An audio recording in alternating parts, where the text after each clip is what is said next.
Hi, friends. My name is Jack Keller, and in 3 minutes, I want to leave you with a better way to discuss rationing in healthcare. Look, in economics, we tend to talk about things in certain ways, but ways that can be upsetting to normal people, and healthcare is definitely one of those things where economists can be upsetting. What are they trying to do? Well, understanding your healthcare preferences is really hard.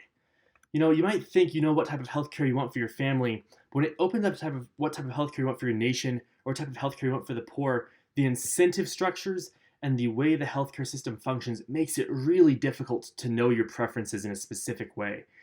Coupled with this, there's a vast array of economic literature that Americans neither like nor feel comfortable discussing healthcare. So what are we trying to do?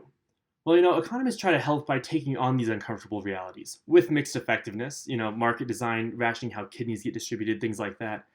But things like expert panels who decide to transplant organs might seem intuitive to a utilitarian economist mind, but seem dystopian to a bioethicist or a philosopher or just common people who are faced with this problem. You can't ignore economic effects of, something like Medicaid expansion or ventilator rationing, but economics has a real rhetoric problem. And society has a complexity and desire problem in respect to this Medicaid expansion debate. This started as a Medicaid expansion project.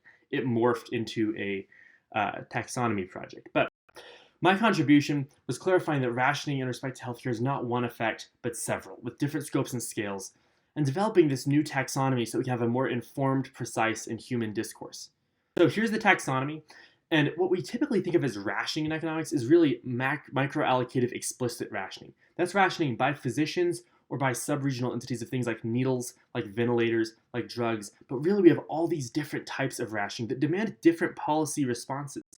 When we look at macroallocative, that's things like governments distributing money. There's explicit rationing, which is economist-based, right?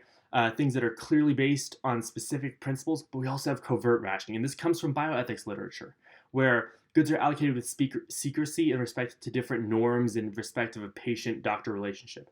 So apply this quickly to Medicaid. Medicaid is not expanded everywhere. But both sides can invoke economic rationing. This is from Texas. One side can say there are these reasons why we need Medicaid expansion, and then the government says there are other reasons. This isn't helpful because they're both invoking rationing. But we can take these little places here and we can use that language of the new taxonomy and be explicit where things are macroallocative versus microallocative, which is going to really help clarify the debate and help both sides understand each other. So, does this new taxonomy fix the Medicaid expansion debate?